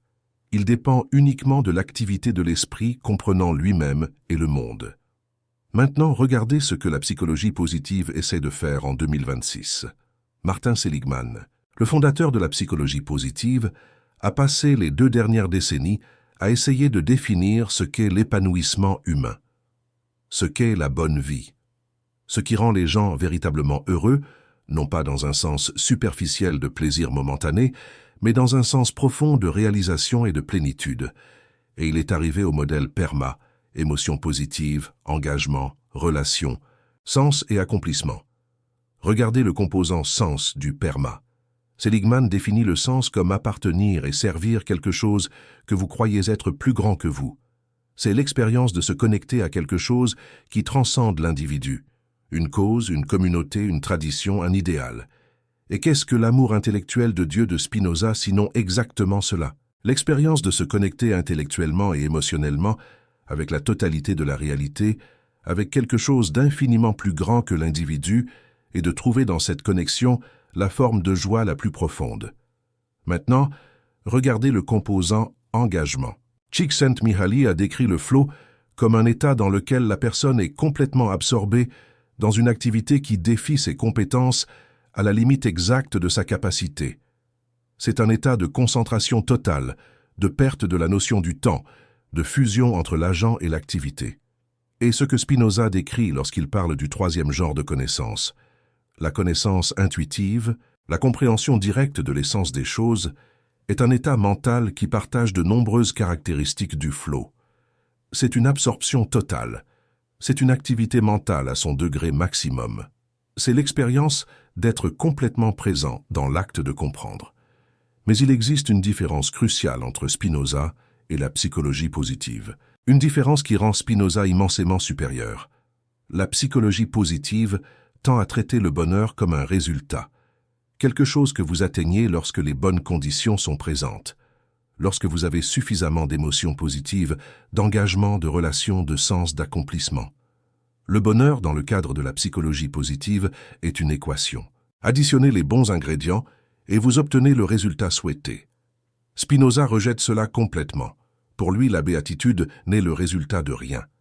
Ce n'est pas une récompense que vous gagnez lorsque vous remplissez les critères appropriés. C'est l'activité même de l'esprit qui comprend. Ce n'est pas la destination, c'est le chemin. Ce n'est pas ce que vous ressentez lorsque vous arrivez. C'est ce que vous ressentez en marchant. La dernière proposition de l'éthique, la proposition 42 de la partie 5, est l'une des phrases les plus citées de toute l'histoire de la philosophie. Spinoza dit que la béatitude n'est pas la récompense de la vertu, mais la vertu elle-même. Nous n'en jouissons pas parce que nous réfrénons les affects, mais au contraire, c'est parce que nous en jouissons que nous pouvons les réfréner. Pensez à ce que cela signifie. Cela signifie que vous ne devenez pas heureux parce que vous êtes devenu vertueux. Vous devenez vertueux parce que vous êtes heureux. Le bonheur, pour Spinoza, n'est pas la conséquence de l'effort moral. C'est la cause, c'est l'origine. C'est l'énergie qui rend tout le reste possible. Et ce bonheur ne dépend pas de circonstances extérieures. Il ne dépend pas de l'argent, de la santé, du statut, de l'amour réciproque, du climat, de la chance. Il dépend exclusivement de l'activité compréhensive de l'esprit. C'est radicalement différent de tout ce que la psychologie positive propose. La psychologie positive, aussi sophistiquée soit-elle, opère encore dans un paradigme qui traite le bonheur comme quelque chose de conditionné par 5 piliers, par 24 forces de caractère, par 3500 variables dans des études longitudinales. Spinoza propose que le bonheur, à son degré le plus élevé, est inconditionné, non pas parce qu'il ignore les conditions de la vie réelle, mais parce qu'il transcende la dépendance à celle-ci. Une personne qui atteint l'amour intellectuel de Dieu peut tout perdre, santé, argent, amis, position sociale, et maintenir intacte sa joie la plus profonde, parce que cette joie n'est ancrée dans rien qui puisse être retiré. Cela semble impossible, peut-être, mais avant de rejeter, Considérez que la recherche contemporaine sur la méditation avancée, les études menées avec des moines bouddhistes, par exemple par Richard Davidson à l'Université du Wisconsin, montrent que des praticiens expérimentés développent des schémas cérébraux associés à un bien-être stable, indépendamment des stimuli externes. Ils parviennent à maintenir des états d'équanimité et de joie, même face à la douleur, à la perte et à l'adversité. Ce n'est pas du mysticisme, c'est de la neuroscience. Et ce que ces moines font, par des voies différentes, est quelque chose de très similaire à ce que Spinoza a décrit. Cultiver une compréhension si profonde de la réalité que la joie cesse de dépendre des circonstances. Et ici entre une question délicate. La psychologie positive, avec tous ses mérites, a une tendance dangereuse, la tendance à commercialiser le bonheur, à le transformer en produit, à suggérer qu'avec les bonnes techniques, les bons exercices, les bonnes habitudes, n'importe qui peut atteindre le bonheur comme on atteint un objectif professionnel. Cette commercialisation banalise l'expérience humaine. Elle transforme la quête de sens de la vie en un programme de 12 semaines avec garantie de satisfaction. Spinoza ne ferait jamais cela. Parce que pour Spinoza, la béatitude est le résultat d'une vie entière dédiée à la compréhension. Ce n'est pas un hack, ce n'est pas un raccourci, ce n'est pas un exercice de 5 minutes avant de dormir. C'est le fruit mûr de décennies d'efforts intellectuels et émotionnels pour comprendre soi-même, les autres et le monde. C'est la chose la plus difficile qu'un être humain puisse faire. Et c'est exactement pour cela que c'est la plus précieuse. La psychologie positive offre des outils utiles, mais Spinoza offre quelque chose qu'aucun outil ne peut remplacer. Une vision. Une vision de ce que signifie vivre pleinement. Une vision qui ne dépend pas de la technologie, de la méthode, du coach, de l'application. Une vision qui dépend uniquement de vous et de votre disposition à penser honnêtement sur la nature de la réalité. Et cette vision est disponible gratuitement dans le domaine public depuis 3 siècles. Il suffit de lire. La partie 4 de l'éthique a un titre qui glacerait le sang de tout coach de productivité ou gourou de motivation. De la servitude humaine ou des forces des affects. Servitude, pas faiblesse, pas défi, pas opportunité de croissance, servitude. Spinoza n'était pas intéressé par les euphémismes. Il regardait la condition humaine avec une honnêteté qui est presque brutale et disait ce qu'il voyait. La plupart des gens vivent esclaves de leurs propres émotions sans savoir qu'ils sont esclaves et sans vouloir le savoir. Et il ne disait pas cela avec mépris. Il n'y avait aucun jugement moral dans son analyse. Spinoza ne regardait pas la personne dominée par la colère, la peur, la dépendance, l'envie et pensait « quelle faiblesse, quel péché, quel pathétique ». Il pensait « cette personne est déterminée par des causes qu'elle ne comprend pas et c'est pourquoi elle n'est pas libre. Son esclavage est aussi naturel que le mouvement d'une pierre qui tombe. Ce n'est pas de sa faute. C'est la conséquence de son ignorance sur les causes qui la déterminent. » Cette posture, ce refus absolu de moraliser la souffrance humaine, est l'une des contributions les plus importantes de Spinoza à la psychologie, et c'est l'une des moins reconnues. Parce que la psychologie, bien qu'elle se présente comme une science objective, ne s'est jamais complètement libérée de la moralisation. Quand un psychologue dit qu'une personne a un manque de contrôle de soi, ou une faible tolérance à la frustration, ou des traits narcissiques, il y a souvent, derrière le langage technique, un jugement voilé, une suggestion que la personne devrait être différente de ce qu'elle est, que cela cache un échec moral déguisé en diagnostic clinique. Et Spinoza a démoli cette approche 3 siècles avant qu'elle n'existe. Dans la proposition 2 de la partie 3, il a écrit que personne jusqu'à présent n'a déterminé ce que le corps peut. Personne ne sait, par l'observation des lois naturelles du corps, ce que le corps peut et ne peut pas faire.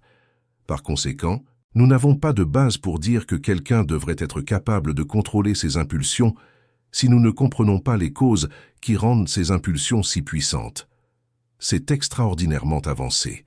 C'est ce que la psychologie clinique, la plus progressiste de 2026, essaie d'articuler lorsqu'elle parle d'approche non pathologisante, lorsqu'elle parle de démoraliser les troubles mentaux, lorsqu'elle parle de comprendre la dépendance non pas comme un échec de caractère, mais comme une réponse adaptative à des circonstances adverses. Tout ce langage, toute cette sensibilité contemporaine qui tente de traiter les gens avec leurs difficultés sans les juger, a des racines directes dans la philosophie des Spinoza, dans son refus de moraliser les affects, dans son insistance sur le fait que les émotions doivent être comprises, non condamnées. Et maintenant, parlons spécifiquement de la dépendance, car ici l'anticipation des Spinoza est presque effrayante. Dans la partie 4, Spinoza décrit en détail comment une personne peut savoir rationnellement que quelque chose est nuisible et pourtant continuer à le faire.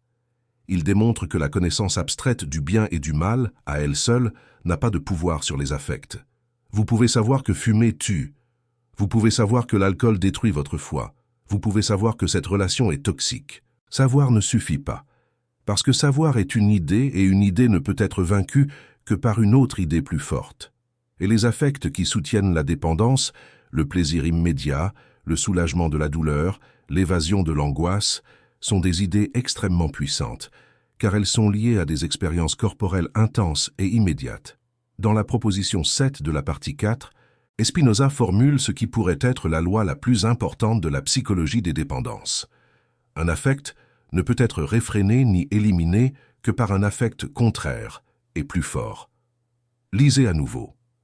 Un affect ne peut être vaincu par une idée froide, par un argument logique, par une résolution du Nouvel An, par un post motivationnel sur Instagram.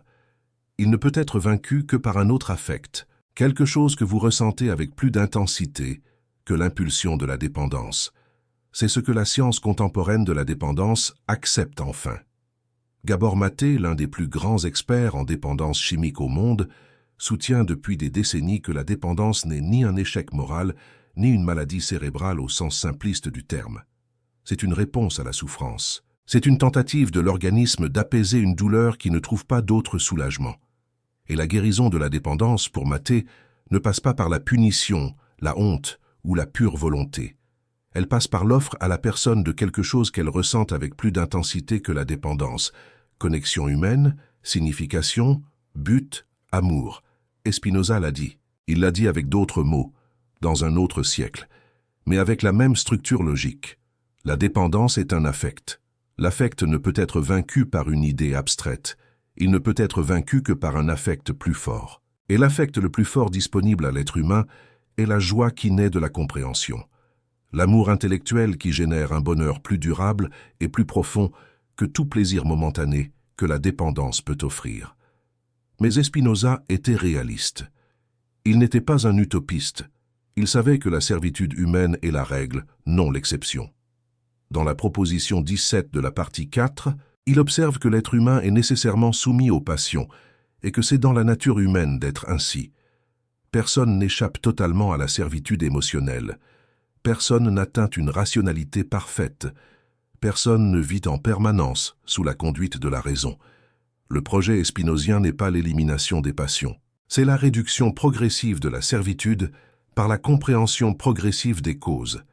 C'est ce que les chercheurs contemporains appellent le modèle de réduction des dommages, un concept central dans la politique des drogues progressistes et dans la psychologie des dépendances.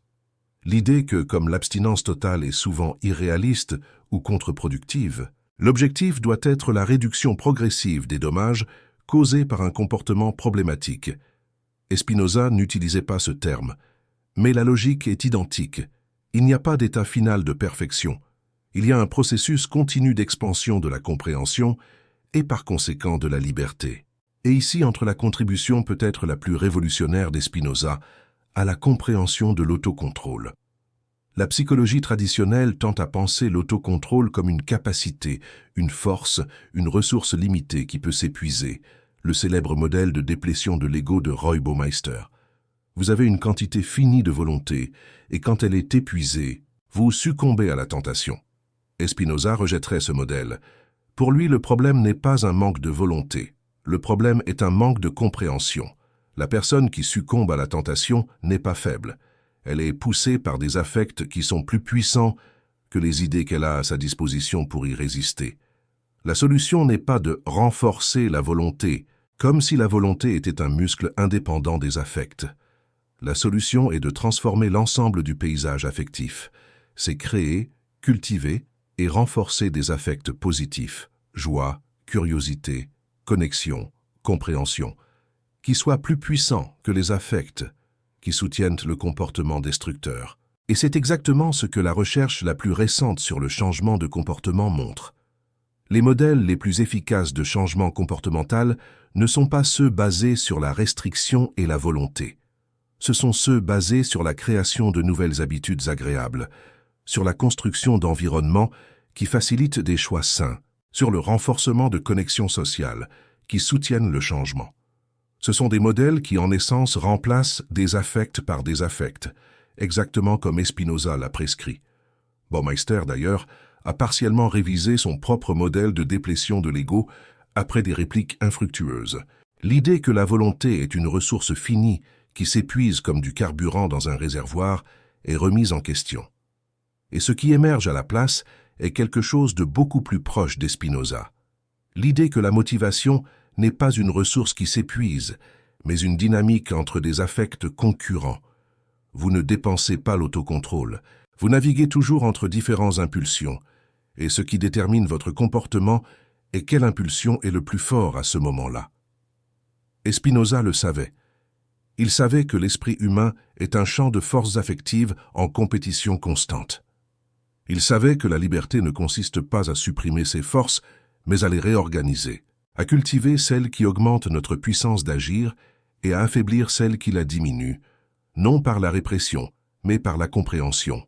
Et il savait, par-dessus tout, que ce processus est lent, difficile et jamais complet. La dernière phrase de l'éthique, qui vient juste après la déclaration selon laquelle la béatitude n'est pas la récompense de la vertu, mais la vertu elle-même, dit que tout ce qui est excellent est aussi difficile que rare. Il n'y a pas de promesse de facilité, il n'y a pas de garantie de succès, il n'y a que la reconnaissance honnête que vivre avec sagesse est la chose la plus difficile et la plus rare qu'un être humain puisse faire. Et peut-être est-ce pour cela que la psychologie moderne préfère ne pas citer Spinoza, parce qu'Spinoza ne se vend pas. Spinoza ne tient pas dans une conférence de 20 minutes. Spinoza ne peut pas être transformé en une application de méditation avec des notifications quotidiennes. Spinoza exige de vous quelque chose qu'aucun produit ne peut offrir et qu'aucun algorithme ne peut automatiser. L'effort lent, continu, douloureux et absolument irremplaçable de penser par soi-même. Et la psychologie, qui est devenue en grande partie une industrie, ne tire pas profit des personnes qui pensent par elles-mêmes. Elle tire profit des personnes qui achètent des solutions. Et Spinoza n'a jamais vendu de solution. Il a offert quelque chose d'infiniment plus précieux et infiniment moins commercialisable, la vérité. Il existe une industrie qui génère des milliards de dollars par an en 2026. Une industrie qui vend des applications, des retraites, des livres, des cours en ligne, des certifications, des coussins spéciaux et même des bracelets intelligents qui mesurent votre niveau de présence. Cette industrie s'appelle la pleine conscience. Et la promesse centrale de celle-ci est simple. Si vous apprenez à prêter attention au moment présent, sans jugement, votre vie s'améliorera. Jon Kabat-Zinn, l'homme qui a amené la pleine conscience en Occident dans les années 1970, a défini la pratique comme la conscience qui surgit en prêtant attention, intentionnellement, au moment présent, sans jugement. Cette définition est devenue canonique. Elle est répétée dans des milliers d'articles scientifiques, dans des centaines de programmes cliniques, dans des dizaines de protocoles hospitaliers. Et c'est une reformulation presque littérale de ce que Spinoza a décrit dans la partie ci de l'éthique. Lorsque Spinoza dit que l'esprit a plus de puissance sur les affects dans la mesure où il les comprend comme nécessaires, il décrit exactement la posture de la pleine conscience. Observez ce qui se passe en vous sans réagir automatiquement, sans juger, sans essayer de changer. Lorsqu'il dit que former une idée claire d'un affect transforme cet affect, il décrit le mécanisme par lequel l'attention consciente modifie l'expérience émotionnelle. Lorsqu'il propose que l'esprit peut contempler lui-même et sa propre puissance d'agir, il décrit la métaconscience, la conscience de sa propre conscience que les pratiquants de méditation cultivent.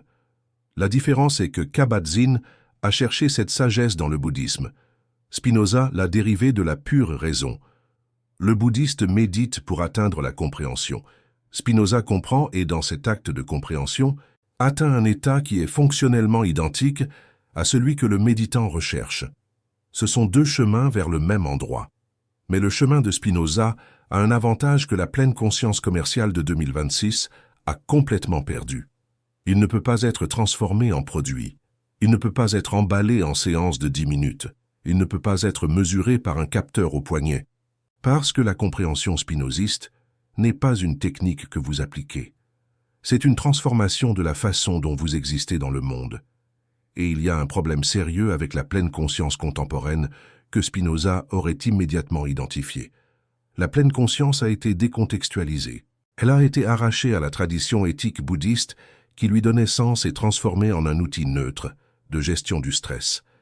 Les entreprises utilisent la pleine conscience pour que leurs employés supportent mieux des conditions de travail exploratoires. L'armée américaine utilise la pleine conscience pour que les soldats soient plus efficaces au combat. Les écoles utilisent la pleine conscience pour que les enfants soient plus calmes et plus obéissants.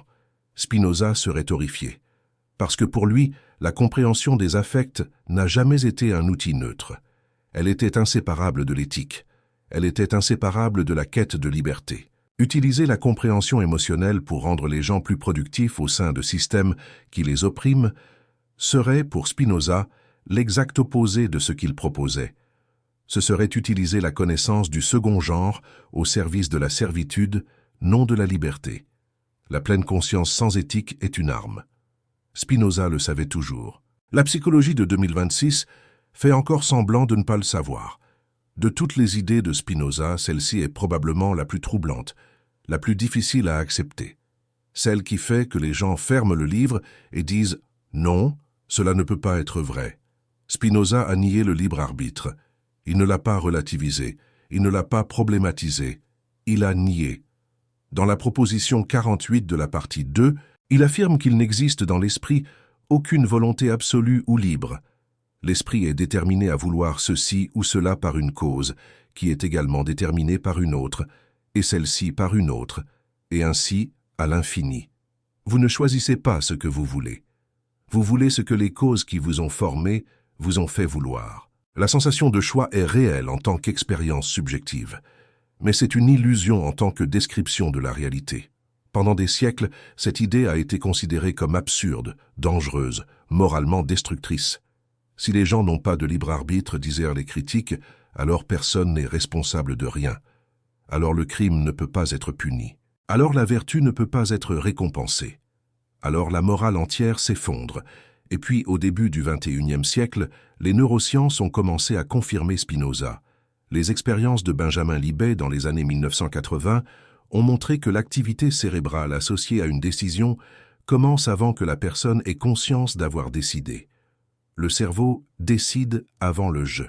Des études ultérieures de John Dylan Haynes, utilisant l'imagerie par résonance magnétique fonctionnelle, ont montré que des modèles d'activité cérébrale peuvent prédire la décision d'une personne jusqu'à 10 secondes avant qu'elle ne rapporte avoir pris la décision consciemment. Cela ne prouve pas que le libre arbitre n'existe pas dans le sens philosophique complet. L'interprétation de ces expériences est débattue. Mais ce qu'elles montrent au minimum, c'est que le récit naïf du libre arbitre, l'idée qu'il existe un jeu immatériel qui délibère puis commande le corps, est insoutenable. Et c'est exactement ce récit que Spinoza a démoli 350 ans avant que Libet ne branche le premier électrode. Mais voici ce qui rend Spinoza génial. Il a nié le libre arbitre et n'est pas tombé dans le nihilisme. Il a nié la liberté comme illusion métaphysique et l'a redéfinie comme conquête pratique. Pour Spinoza, la liberté n'est pas la capacité magique d'agir sans être déterminée par des causes.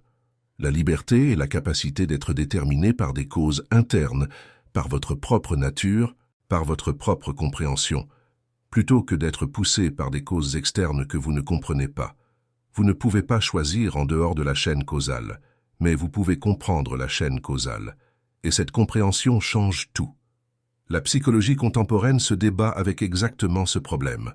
Comment maintenir la notion de responsabilité personnelle, essentielle pour la thérapie, pour le droit, pour la vie sociale, face aux preuves croissantes que notre comportement est beaucoup plus déterminé par des facteurs génétiques, neurologiques et environnementaux que nous ne voudrions l'admettre.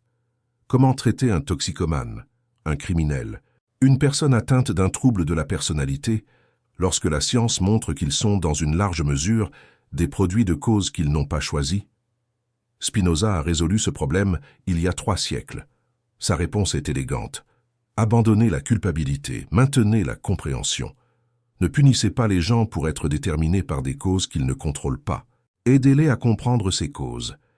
Parce que la compréhension, bien qu'elle n'élimine pas la détermination causale, transforme la personne de l'intérieur. Une personne qui comprend pourquoi elle agit comme elle agit n'est pas moins déterminée, mais elle est déterminée par une cause différente, la connaissance elle-même. Et être déterminé par la connaissance est le plus proche de la liberté qu'un être humain puisse atteindre. C'est ce que les approches thérapeutiques les plus avancées de 2026 essaient de faire. Remplacer le modèle punitif par le modèle compréhensif. Remplacer la culpabilité par la conscience. Remplacer le jugement par l'analyse causale. Et Spinoza, encore une fois, est arrivé le premier. Si Spinoza pouvait voir Instagram, TikTok, Twitter, YouTube, s'il pouvait voir comment des milliards de personnes passent des heures par jour à consommer des images d'autres personnes, à se comparer à elles, à imiter leurs affects, à absorber leurs joies artificielles et leur colère fabriquée, il ne serait pas surpris. Il serait triste, mais pas surpris, parce qu'il a tout prévu. Dans la proposition 27 de la partie 3, comme nous l'avons déjà vu, Spinoza décrit l'imitation des affects. Par le simple fait d'imaginer que quelque chose de semblable à nous est affecté par un affect, nous sommes affectés par un affect similaire. Maintenant, multipliez cela par 1 milliard d'interactions quotidiennes médiées par des écrans.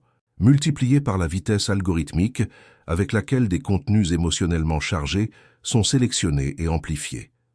Multiplié par l'absence totale de contexte, de nuances, de compréhension causale qui accompagne ces images. Ce que vous avez, c'est le cauchemar spinozien parfait, une humanité entière soumise à un bombardement constant d'affects étrangers, sans la moindre possibilité de former des idées adéquates sur ce qu'elle ressent et pourquoi. Spinoza a décrit avec précision les mécanismes qui rendent les réseaux sociaux si psychologiquement destructeurs. Le contagion émotionnel amplifié par la technologie, l'imitation des affects sans compréhension des causes, la comparaison sociale comme source de tristesse, car voir l'autre heureux génère, simultanément, le désir d'avoir ce que l'autre a et la tristesse de ne pas l'avoir. La fluctuation constante entre espoir et peur, espoir d'approbation sociale, peur du rejet, qui maintient les gens piégés dans le cycle de vérification compulsive des notifications. Dans la terminologie de Spinoza, les réseaux sociaux sont des machines à produire de la servitude émotionnelle. Ce sont des systèmes conçus pour maximiser l'imitation passive des affects, le premier genre de connaissance, le plus confus, le plus manipulable, celui qui génère le plus de souffrance. Ils vous donnent des images sans compréhension, des émotions sans cause, des désirs sans racine, et ils vous maintiennent dans un état permanent d'agitation affective qui est l'exact opposé de la béatitude spinozienne. La psychologie court après les effets des réseaux sociaux sur la santé mentale, des études sur l'anxiété numérique, sur la dépression induite par la comparaison sociale, sur la dépendance aux écrans. Mais les chercheurs traitent les symptômes sans comprendre la maladie. La maladie n'est pas technologique. La maladie est épistémologique. C'est ce qui se passe lorsque des milliards de personnes sont exposées à un flux infini d'idées inadéquates, des images confuses, partielles, déformées de la réalité, sans aucun outil pour transformer ces idées en compréhension. Spinoza n'aurait pas proposé la désintoxication numérique comme solution. Ce serait traiter le symptôme. Il aurait proposé l'éducation affective, enseigner aux gens à former des idées claires sur ce qu'ils ressentent lorsqu'ils ouvrent leur téléphone, enseigner à comprendre les mécanismes de contagion émotionnelle que les plateformes exploitent, enseigner à distinguer entre les affects qui naissent de la compréhension et les affects qui naissent de l'imitation passive. La solution de Spinoza pour les réseaux sociaux n'est pas d'éteindre le téléphone, c'est lier la pensée. Spinoza n'a pas seulement écrit sur les émotions individuelles, il a écrit sur les émotions collectives. Et ce qu'il a dit sur la politique des émotions est si pertinent en 2026 qu'il semble avoir été écrit hier. Dans le traité théologico-politique et dans le traité politique inachevé, Spinoza a soutenu que l'État devrait être organisé non pas pour réprimer les émotions des citoyens, mais pour canaliser ses émotions vers la coopération et la liberté.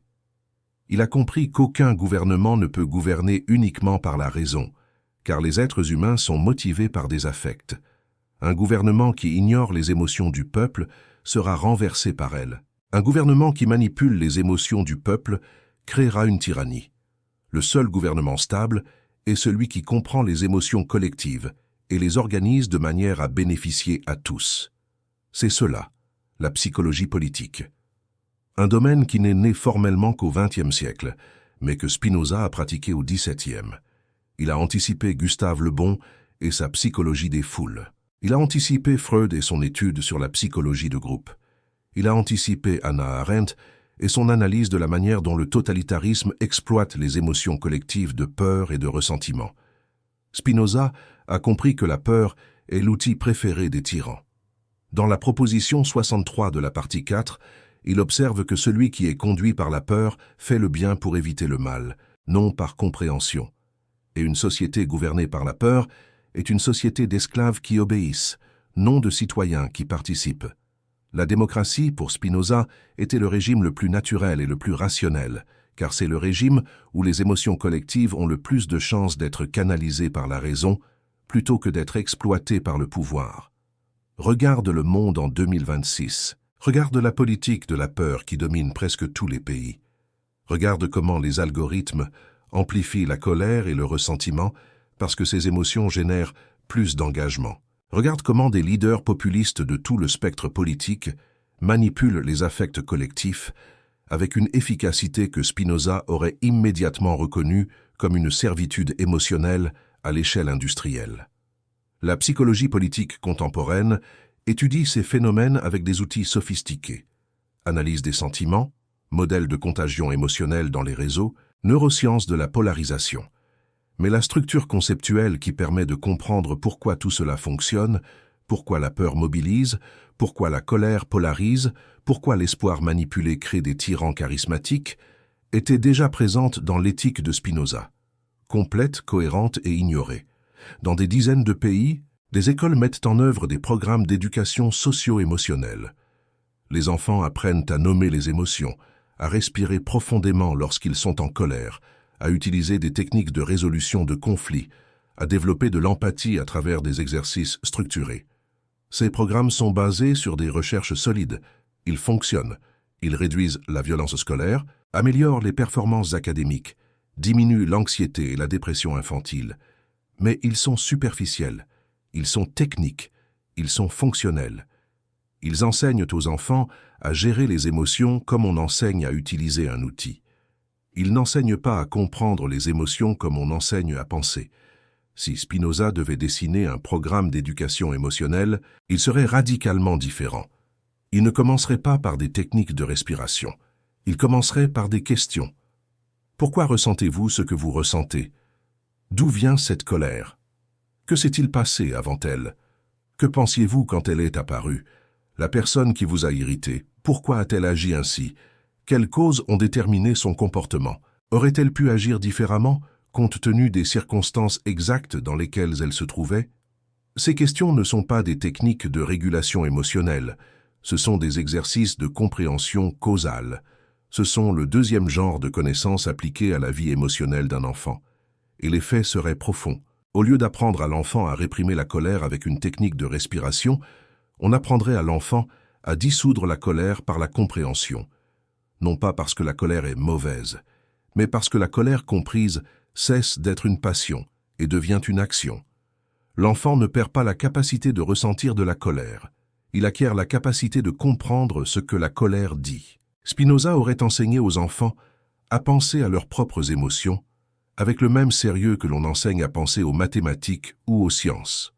Non pas comme un appendice affectif au programme intellectuel, comme une partie intégrante de ce que signifie être un être humain rationnel. Parce que pour Spinoza, raison et émotion ne sont pas des choses séparées qui doivent être enseignées séparément. Ce sont deux aspects de la même réalité humaine, et toute éducation qui les sépare mutilera l'enfant. L'éducation socio-émotionnelle de 2026 est un pas dans la bonne direction. Mais c'est un pas timide, pragmatique, qui traite les émotions comme des problèmes à gérer plutôt que comme des phénomènes à comprendre. Spinoza serait allé beaucoup plus loin. Il aurait proposé une éducation qui n'enseigne pas aux enfants à contrôler leurs émotions, mais à les connaître. Parce que le contrôle sans connaissance est servitude, et la connaissance pour Spinoza est la seule véritable forme de liberté. Spinoza est mort le 21 février 1677, à 44 ans, d'une maladie pulmonaire probablement causée ou aggravée par l'inhalation constante de poussière de verre lors du polissage de l'Antille. Il est mort pauvre, il est mort pratiquement seul, il est mort sans savoir si son livre serait publié, et certainement sans imaginer que, 349 ans plus tard, une vidéo sur YouTube expliquerait pourquoi ses idées sont plus pertinentes que jamais. L'éthique a été publiée quelques mois après sa mort, sans nom d'auteur sur la couverture. Elle a immédiatement été interdite. Elle est restée sur la liste des livres interdits de l'Église catholique jusqu'au XXe siècle. Elle a été lue en secret par Leibniz, qui a ensuite nié l'avoir lue. Elle a été admirée en silence par Goethe, qui l'a qualifiée d'œuvre la plus proche de sa propre vision du monde. Elle a été redécouverte par les romantiques allemands, qui y ont vu une philosophie de la nature compatible avec la poésie. Elle a été étudiée par Nietzsche, qui a reconnu en Spinoza un précurseur solitaire. Elle a été célébrée par Einstein, qui a déclaré croire au Dieu de Spinoza lorsqu'on lui a demandé sa foi. Mais dans la psychologie, le silence est resté. Et il reste. Et c'est pourquoi cette vidéo existe. Non pas pour transformer Spinoza en idole, non pas pour suggérer que la psychologie moderne est une fraude ou que les chercheurs contemporains sont malhonnêtes. La psychologie moderne a fait des découvertes empiriques extraordinaires que Spinoza n'aurait jamais pu faire avec les outils de son temps. Les expériences de Libet, les scanners de Damasio, les études de Hatfield, les protocoles de Beck, tout cela a une valeur propre, indéniable, immense. Ce que je dis est plus simple et plus dérangeant. La psychologie moderne est construite sur des fondements philosophiques qu'elle ne reconnaît pas. Elle utilise une carte dont elle ne sait pas qui l'a dessinée. Elle suit une boussole dont l'origine a été délibérément effacée. Et cet effacement n'est pas seulement une injustice historique, c'est un appauvrissement intellectuel. Parce que lorsque vous déconnectez une discipline de ses racines philosophiques, vous perdez en profondeur, vous perdez en cohérence, vous perdez la capacité de voir le tout. Spinoza voyait le tout, l'émotion et la raison comme des aspects de la même réalité, le corps et l'esprit comme des expressions de la même substance, l'individu et la communauté comme des manifestations du même conatus, la compréhension et la joie comme les deux faces de la même pièce, la liberté et la connaissance comme un seul chemin. La psychologie moderne a découpé ce tout en morceaux. Elle a créé la psychologie cognitive, la psychologie affective, la neuroscience, la psychologie sociale, la psychologie positive, la psychologie clinique, chacune avec son jargon, ses méthodes, ses revues, ses congrès. Et chaque morceau a redécouvert indépendamment des fragments de ce que Spinoza avait déjà intégré dans un système unique. C'est comme si quelqu'un avait brisé un miroir parfait et que chaque morceau avait été trouvé par une personne différente, et que chaque personne pensait que son morceau était le miroir entier. Spinoza était le miroir entier. Et c'est pourquoi il importe plus en 2026 qu'en 1677. Parce qu'en 1677, le monde n'était pas prêt pour lui. Il n'avait pas les outils empiriques pour confirmer ses intuitions. Il n'avait pas la maturité culturelle pour accepter ses conclusions. Il n'avait pas le courage institutionnel de donner crédit à un juif excommunié qui a dissous la frontière entre Dieu et la nature. Mais en 2026, nous avons tout cela. Nous avons les données, nous avons les expériences, nous avons les confirmations, nous avons les preuves empiriques que presque tout ce que Spinoza a dit sur les émotions, sur l'esprit, sur le corps, sur la motivation, sur le bonheur, sur la liberté, était vrai. Ce que nous n'avons pas, ce qui nous manque encore, c'est l'honnêteté de prononcer son nom à haute voix. Cette vidéo est une tentative de commencer à rembourser cette dette. Spinoza a vécu seul. Il est mort seul. Il a pensé seul. Et il avait raison. La psychologie du XXIe siècle lui doit des excuses, ou, au minimum, une citation. Tout ce qui est excellent est aussi difficile que rare. Mais vous êtes arrivé jusqu'ici, et cela en dit déjà plus sur vous que n'importe quel test d'intelligence émotionnelle n'aurait jamais pu dire.